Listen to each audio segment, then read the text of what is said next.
And with that, the 2022 season comes to an end. Good night. Wait. Hold up.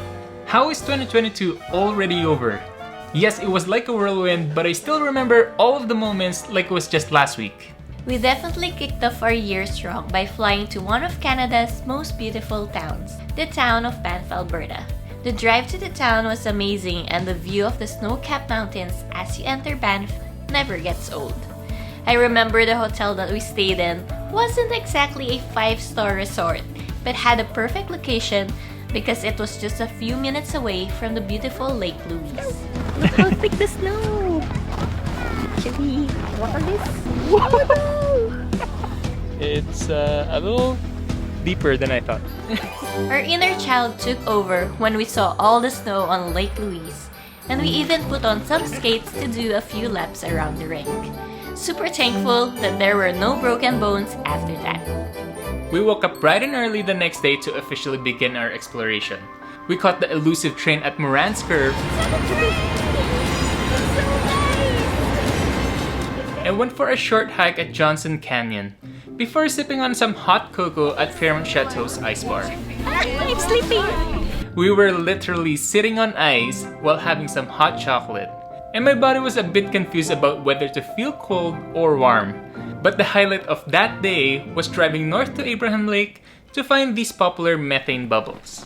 It's not frozen. Did you see any patch? No, I saw the bubbles though. You saw the bubbles? It's actually coming up. Yeah, it's not frozen, but it's coming up.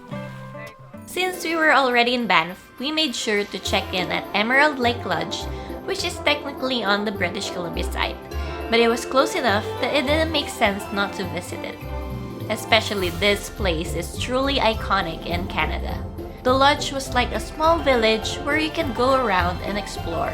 So this Emerald Lake Lodge is a very touristy destination during summer because it has full turquoise blue waters, if you can imagine. You can rent canoes over there and canoe around the lake.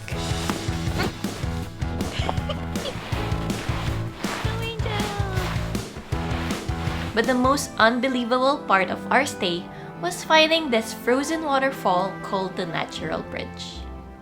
Now you could be thinking, Nat and Max, you're talking about Banff, but you didn't really stay in the town of Banff. And yes, we did. After checking out of Emerald Lake, we drove back to Banff and checked it in quickly. And we went straight up to the most scenic views in all of Banff. Thank you. Wow. It was windy and freezing, but we still made it up to the top of Sulphur Mountain, which gave us a panoramic view of the mountains of Banff. So, after about 10 minutes in a frozen face, we were about to reach the peak. We made it! We made it at the top! This is the top of Sulphur Mountain, and it's both a National Historic Site and a weather observatory. I can't even move my face because it's frozen. After that, we got kicked out shortly for a night race switch, but we went straight back up to dine with Sky Bistro. My mind is screaming right now because of how beautiful this place is. I think we got a pretty amazing table. This is like the corner table that gives us 2 angles of the restaurant. I think we booked the perfect time to have dinner as the sun is setting down. Having that warm meal definitely hit the spot, and watching the sunset from the table made it next level. The next 2 days were back-to-back hardcore activities, and if we're being honest, had us pushing our limits. Imagine going on an ice climbing adventure one day and go caving into an enormous cave called the Rat's Nest the next day. It was tiring, but definitely worth it, as an experience like this doesn't come often. After a whirlwind of exciting winter adventures in Banff, we decided to switch the cold with the warm tropical paradise in Vancouver's Blowdale Conservatory. It was crazy that something as beautiful as this exists, and is pretty close to home. During this time, the border restrictions were starting to ease. I know, right? Finally. And we were super excited to finally see again our favorite places south of the border, as well as exploring new ones. One more.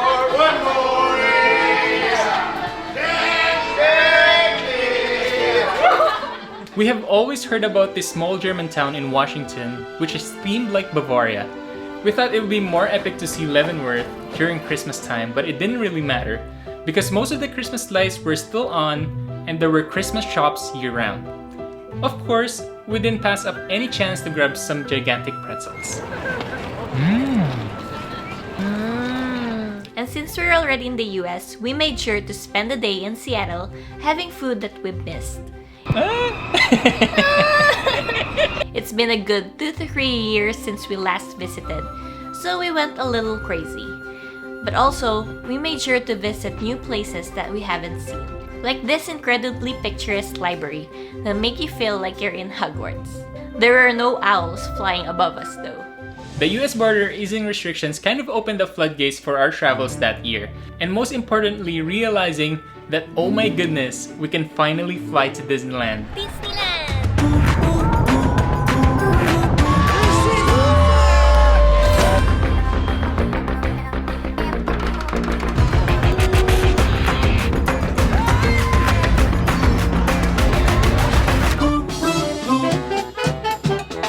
Disneyland has always had a special place in our hearts, and this dates back to the time that we were dating. We were super excited to finally see the newly opened Star Wars Galaxy's Edge and the Avengers Campus. It still blows my mind that we live in this day and age where we can physically experience the movies that we love watching. So yeah, we went on rides, had some blue and green milk, the biggest pretzel we've seen, and the ever iconic Disneyland churros before capping off our night with a Disney fireworks show. That was kind of just the first half of our California adventures. No, not that California adventures, this California adventure.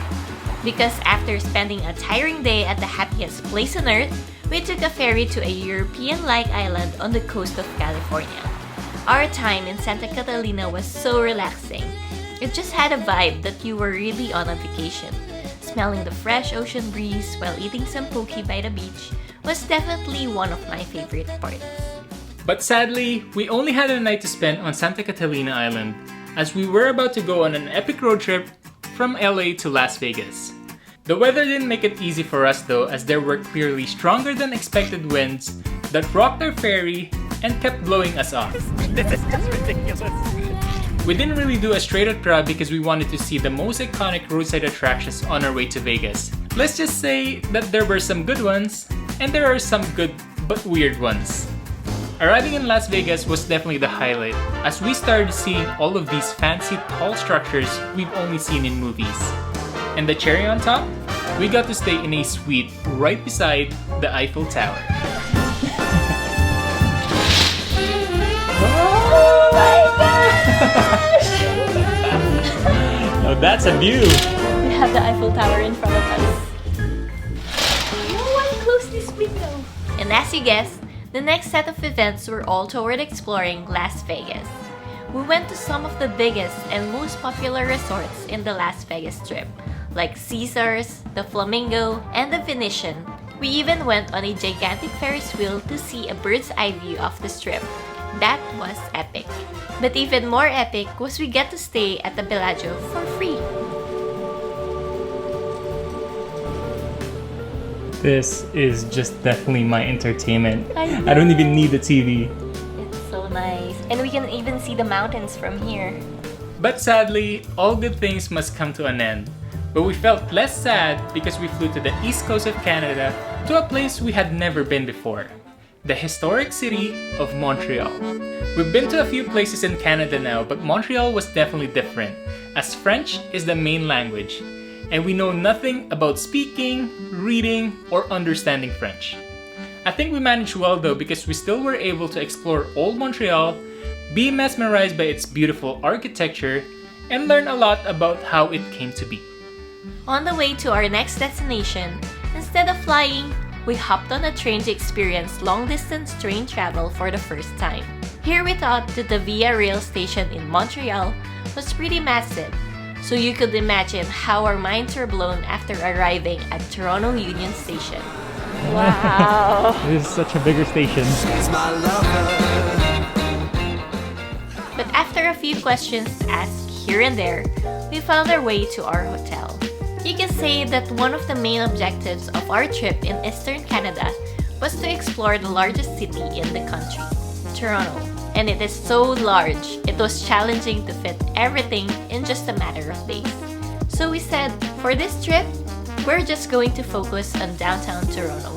Downtown Toronto has more than enough places to visit and eat to keep us busy during the time, but the main highlight was when we went up to the iconic CN Tower to get a panoramic view of the city. The city was beautiful as it is, but having clear blue skies made it even more amazing. Summer is fast approaching and we are back in beautiful British Columbia. We drove to the Okanagan and we're on a hunt for these frozen apple juices that became an obsession from last year. They were just so good that we had to come back. But after getting our cravings satisfied, we continued our drive to Kelowna to enjoy some time by the lake at a popular winery. The next morning, we went to Kalamalpa Lake to test out the waters. Do paddleboarding, they say.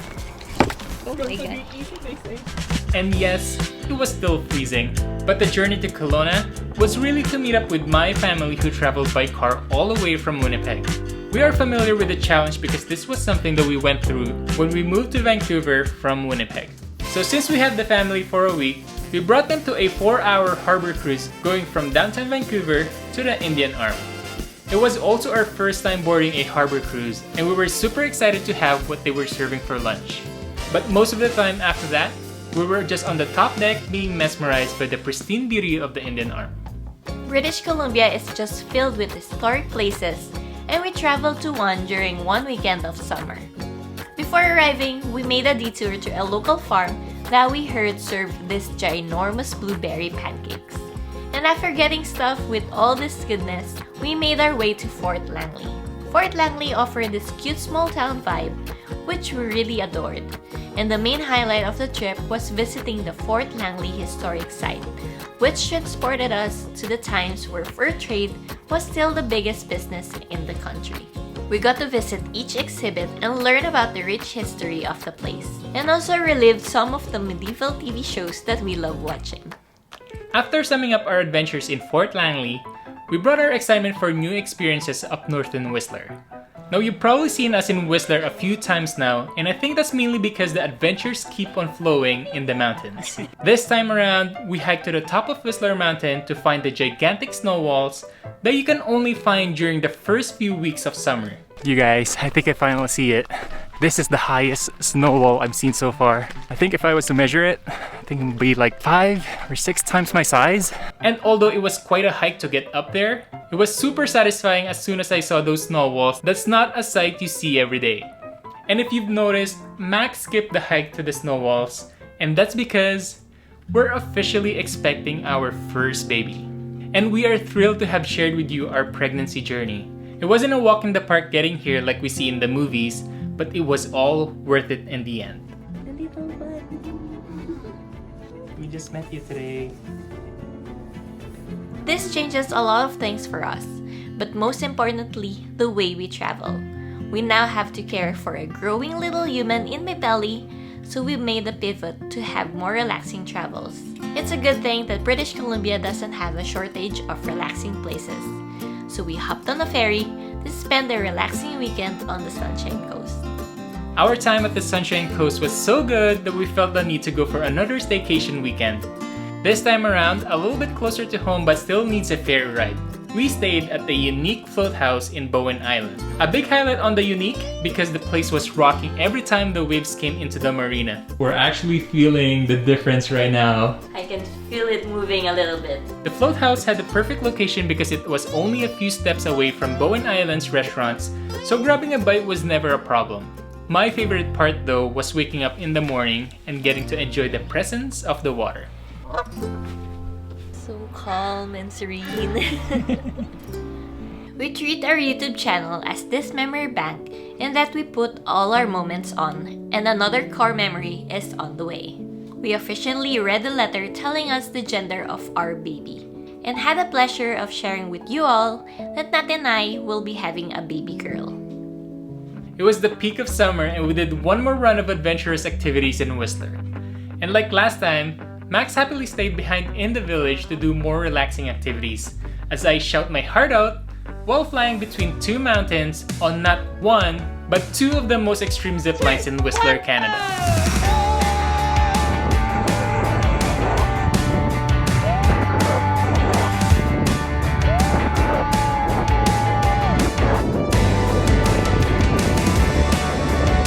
Let's just say, I was done with adventurous activities after that weekend. The good thing is that we're off for another travel series. We flew to Orlando, Florida to experience our first ever Caribbean cruise. We're officially boarding. And we didn't just board any cruise ship, but one of the largest cruise ship from Carnival Cruise Lines, the Mardi Gras. This cruise ship was a beast. Aside from the stateroom decks, it had a casino, multiple performance stages, a wide variety of restaurants, pools, and a roller coaster to top it all off. We were just blown away seeing all of this after boarding. We made sure to capture every moment we could while on the ship, from waking up in our cabin in the middle of the sea to dining across all of the different restaurants. We tried as much to document what it's like to be living on this massive ship. That unfortunately took a small toll on myself as I felt I couldn't make it down to our first port, and that's okay as we had 2 other ports that we could visit. Good thing the port days in the schedule were evenly spaced out and we made it down to the second port, Amber Cove in the Dominican Republic. It was beautiful. It was like a breeze of fresh air after having lived on a ship for a number of days. The water was beautiful and we couldn't wait to get in it. Luckily, we found a public beach Found it! after a 15 to 20 minute walk, I think. Our cruise ship is just right there. Made friends with a local and just enjoyed a relaxing day by the beach. Let's just never go back. We'll stay here. And there we were thinking that the water in Amber Cove couldn't get any better. But here came the port in the Turks and Caicos Islands, Grand Turk. The water was like Kool-Aid blue and we couldn't believe our eyes. But take a look at all of this. It's almost like a swimming pool. It's like a swimming pool. So Right? clear and blue. Crystal clear. Instead of staying by the port though, we grabbed a golf cart which broke down and was fixed to explore the island, and we were surprised to find spots that are equally beautiful and yet very secluded. No one even stepped foot on it. Just our footprints all around. My belly was getting a bit bigger here, but that didn't stop me from floating around and enjoying this crystal clear water. We have a little bit of downtime before the next international travel, but the urge of traveling was strong. So instead of staying put, we paid a visit to one of our favorite cities just south of the border from Vancouver, the city of Seattle, Washington. Instead of going to old favorites, we tried our best to discover new places in Seattle. Okay, maybe failed a bit, but mostly new places in Seattle. We got to visit some food spots and we loved it so much that we thought of going even further south. So we drove 5 hours to the next big city after Seattle, Portland, Oregon. That was our first time in Portland and we went around the city to find the top things to see, do, and eat. Oh, We had a taste of Japan with Portland's Japanese garden. You almost get transported to this massive Japanese garden. Portland being a huge city with concrete, buildings, and everything, it's hard to imagine that this is in the middle of Portland. Ate at Cartopia. So good and tasty. We went to see the second tallest falls in the country, ate donuts, and ate more at this place. It's occurring to me now that 70% of our travels are becoming about food. I'm not complaining though. Once we got back to Vancouver, we rented a camper van to get a taste of this thing called van life. It's basically a style of living where people live in a van. I did say taste because we only rented the van for the weekend, but we were still able to camp at 2 unique areas around BC. We spent the night at the cheese factory and spent the next night at a bee farm. As we get closer to the day that will welcome our baby into the world, we knew we wanted to go on one more trip for our baby moon. And nothing else comes to mind than the beautiful island of Oahu, Hawaii. It was our first time in Hawaii and we fell in love with it right away. Like Vancouver, its landscape had a mixture of mountains and water, but it was a lot warmer. And if you've been with us for a while, you know how we like exploring as soon as we get to a new place. We eat our way around.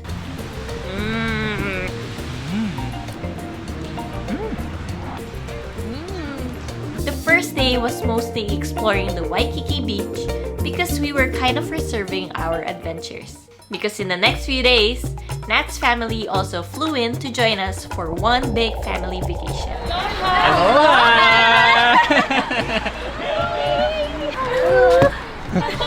First time in Hawaii. We had to divide exploring the island of Oahu over the next few days, and we made sure to visit some of the best spots on the island. We realized right away why Hawaii has become one of the top destinations in the world, and we felt so lucky to have seen Hawaii's natural beauty with our own eyes. Out of everything we did on the island, I think our favorite part was witnessing the pristine marine eco-life in Hanauma Bay. While researching for this Hawaii trip, we've come across this thing called the luau, which is basically a Hawaiian cultural presentation done over a Hawaiian feast. So where better to experience our first luau than the Polynesian Cultural Center itself.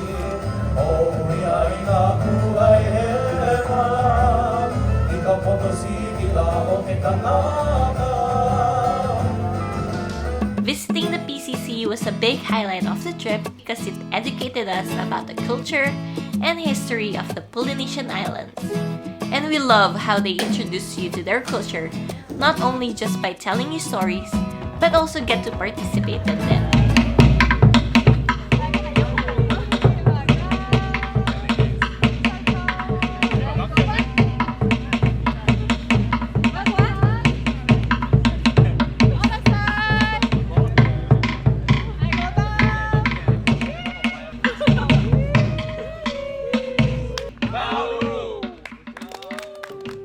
After exploring the island of Oahu, we flew back home to Vancouver to begin our preparation for the big day. With all the traveling that has happened lately, we're happy to have spent the holidays in the comfort of our own home. What a year!